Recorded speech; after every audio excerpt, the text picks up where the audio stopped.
What's going on, my PT peeps and my Walking Dead family? Welcome to the PT channel. I'm One Eye Bri, back to talk about The Walking Dead and no exceptions. We heard that line in episode 903. We also heard it with Negan. It was a nice callback. Well, not a nice callback, a callback to the prior lineup. And it was interesting. I'm going to talk about episode 903, 904, prior seasons of The Walking Dead. So obviously, spoiler warning. If you're worried about spoilers, stop watching now, as I don't want to ruin anything for you. But if you love The Walking Dead and The Walking Dead family, this is the channel for you. Hit that subscribe button to become a valued member of the PT channel and our Walking Dead family, and I hope you do.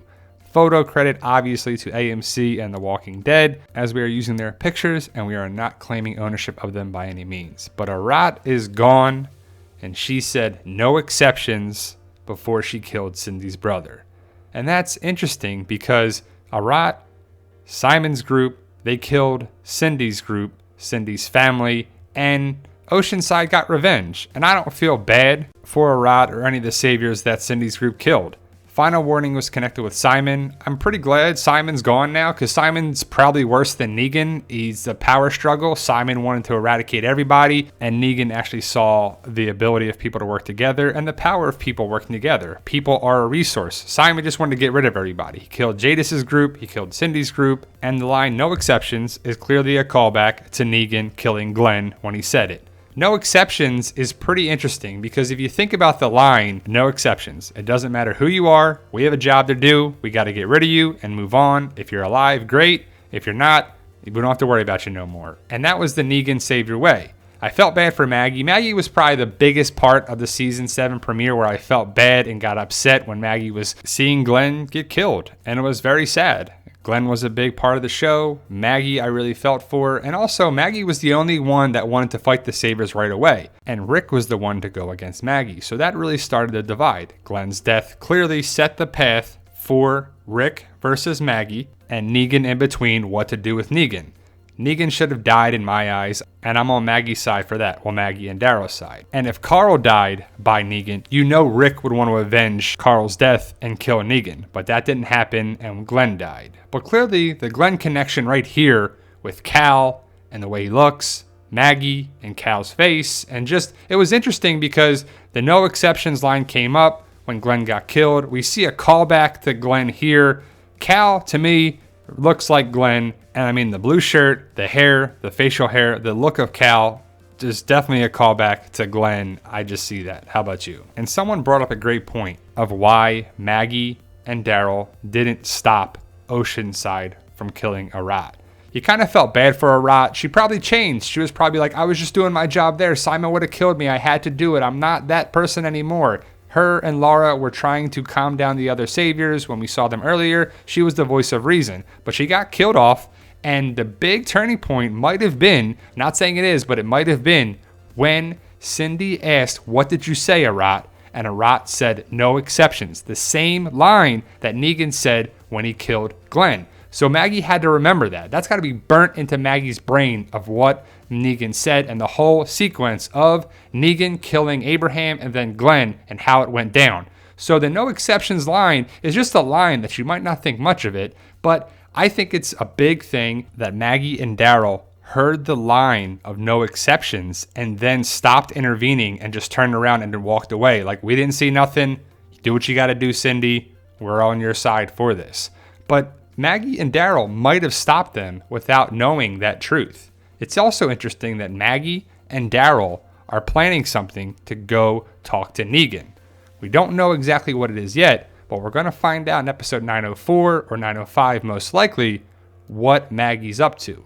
Maggie, in the sneak peek trailers for episode 904 that airs this Sunday, looks to be going to talk to Negan. I believe Daryl is taking Rick away from Alexandria to avoid Rick or anybody from stopping Maggie from talking or doing whatever she's going to do with Negan. I'm not sure what Maggie's going to do, but stuff's going to be crazy in episode 904 and 905 most likely. What do you think Maggie's going to do with Negan? Is she going to talk with Negan? Is she going to set him free? Is she going to kill him? Is she going to try and kill him and plan to go to the jail cell and kill Negan? Or is she going to let him out? We'll have to wait and see. But remember, that no exceptions line might have sparked this whole fire that Maggie is feeling right here. Clearly, she feels some guilt after knowing that Cindy killed the Saviors after Gregory was killed by Maggie. And that's not the same thing. Gregory tried to have Maggie killed, and Gregory definitely deserved to die, at least in my opinion. But Oceanside wasn't being killed off by the Saviors now. That was for what they did in the past, so it's pretty different. But either way, Maggie and Diane are going to Alexandria in a clip for episode 904 that airs this Sunday. I want to know what happens here. Will Maggie get to Alexandria this episode, or is it episode 905, or what happens? I love the idea too that Oceanside is on Maggie's side. You can see in the little clip for episode 904 when Rachel hears the message from Rick about stopping Maggie, and Rachel's like, nah, she's done talking, and that Rachel's gonna let Maggie do whatever Maggie wants to do. But how's this gonna go down? Michonne's gonna talk with Negan in the episode. Is Maggie gonna just pop in and be like, oh, you're here? Oh, that's great. I want to talk to both of you. And then have a confrontation with Michonne or this. And what is Maggie's plan? Is she trying to break into the jail cell and take Negan out, or try to kill him and then she can't do it? Or what's going to happen? Because if you know the comics, you know Negan and Maggie have a confrontation. Not like this, but in the comics, they have a confrontation. And it's pretty awesome. I don't want to ruin it for you. But is that what we're getting on the show in episode 904 or 905 or some part this season? But Oceanside taking out a rat and the other Saviors was pretty awesome. I like that twist. I love that it was a little different than I thought who was actually killing the Saviors. And if you think back at it, it makes sense now that Oceanside was getting revenge. But what do you think of the no exceptions line? Getting rid of the Saviors to me is the right move. I can't believe these two are still alive. DJ and Jed. You can't have these Saviors. If I had a knife to my throat, or if someone had a knife to my friend's throat, or there was any situation like this, I could not trust these people ever again. Clearly they were setting things up with Jed moaning in the woods like he was a walker and kind of seeing who was going to come around. But the Saviors are dangerous. Jed and DJ should have died there. At least that's my opinion. Saviors, save us. We are still Negan. Who is still Negan? Jed, Regina, Justin, Arat. Some people are still on Negan's side. They don't want to work with Rick. They don't trust Rick. They're not going to be Team Rick. So this is going to come back around, obviously, as we saw in the trailer for episode 904. You see Jed and DJ and the Saviors that left to come back and attack the camp again. Jed's got a little beat up face here. I don't remember him looking like that at the end of episode 903. So how did he get the gun? Something had to happen. Maybe he attacked Oceanside, or maybe he knows, or maybe this, or something's going to happen. Some conflict is going to happen here, obviously.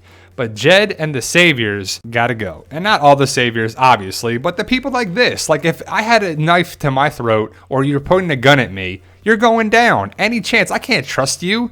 How do I know what you're going to do? At any chance, you're going to rally the troops, go against me. They're probably going there to get the guns to go back to the sanctuary. But they have weapons, they have knives, they have axes, they have stuff to, defend themselves. So why are they coming back to the camp? There's a big group of them. Maybe they tried to leave and a horde came, or maybe they found Arat's body. And who's going to come back to save Carol? I believe Jerry's there and maybe Rosita and a couple people, but where's Oceanside?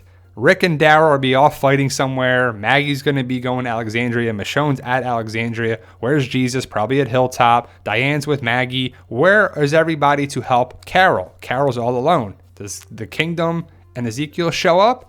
Hopefully. And where did Jed get that gun? Is it the gun right here that Rosita is giving out to Oceanside? I believe Jed ran into Oceanside and beat them up and took their weapons or something. So we'll see what happens. That's just my hypothesis. But if you think about it, if you look back at episode 1 and 2 and episode 3, you can kind of see Oceanside setting the tone a little bit and connecting the dots of just where they were doing it. It's just pretty cool. It's just great writing that Oceanside was definitely involved. And I mean, they really set it up.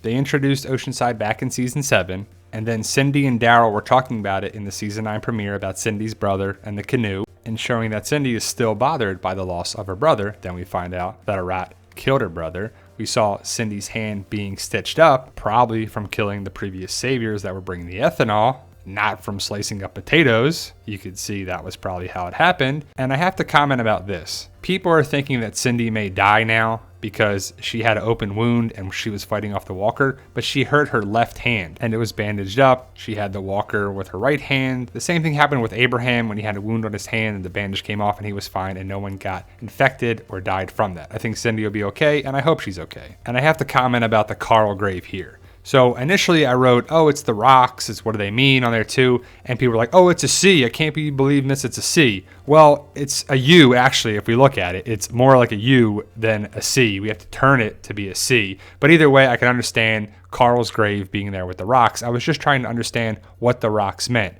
Maybe they mean nothing. Maybe it's just a C-shaped rock so they don't blow away, and the tomato is put down for showing the growth and growing for the future, that Rick has not given up on Carl's dream. I also love the other graves here, and it's hard to make out exactly what they are, but you see a trophy, you see some boots, you see some flowers, you see a helmet to the other side. I just don't know who those graves are. If you know, let me know. Like I said, I get some things wrong, and I don't know everything, and I always like to learn, so post your comments and let me know your thoughts, but no exceptions is the line from the Saviors. What if Maggie says that line to Negan when she confronts him? You know Maggie's going to meet Negan at some point. And what if Maggie gets into the jail cell, plans to kill Negan, and she says something, they have some dialogue, and then she says, no exceptions, and she's about to kill him. But she realizes that that's not the right way to do things, and she's no better than the Saviors if she actually does this. She already killed Gregory, and that's caused some problems. She might realize killing Negan would cause some more problems as well. So let me know your thoughts. Post your comments below. I know I talked about a couple of different things here, but the no exception and a variety of topics for Season 9. And if you haven't already joined our team here at the PT channel by hitting that subscribe button, I hope you do. We have a lot of fun here. And remember, guys, with hard work, dedication, belief, and sacrifice, you can truly achieve your goals. Believe in yourself.